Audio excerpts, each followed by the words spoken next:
નમસ્કાર, શો ટાઈમમાં આપનું સ્વાગત છે। ભાવનગરના વાઘાવાડી રોડ પર કાર અને સ્કૂટર વચ્ચે અકસ્માત થયો હતો।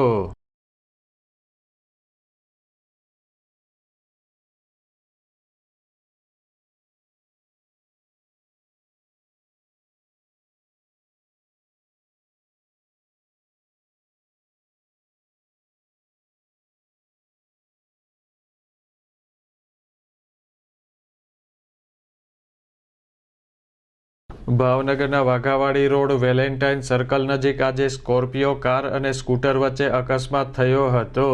અકસ્માતના પગલે સ્થાનિક લોકો એકઠા થઈ ગયા હતા અને 108 તથા પોલીસ દોડી ગઈ હતી।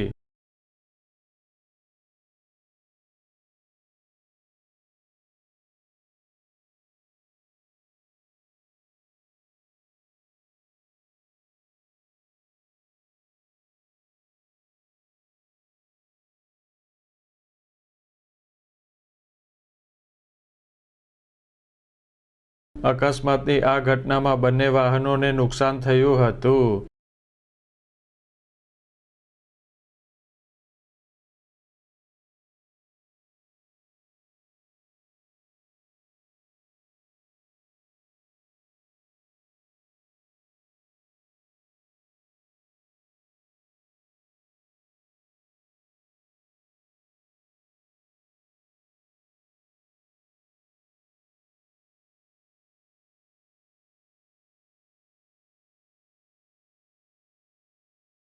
આ ઘટનામાં 2 વ્યક્તિને ઈજા થઈ હોવાનું જાણવા મળેલ છે। આ ઘટના અંગે પોલીસે વધુ તપાસ હાથ ધરી છે।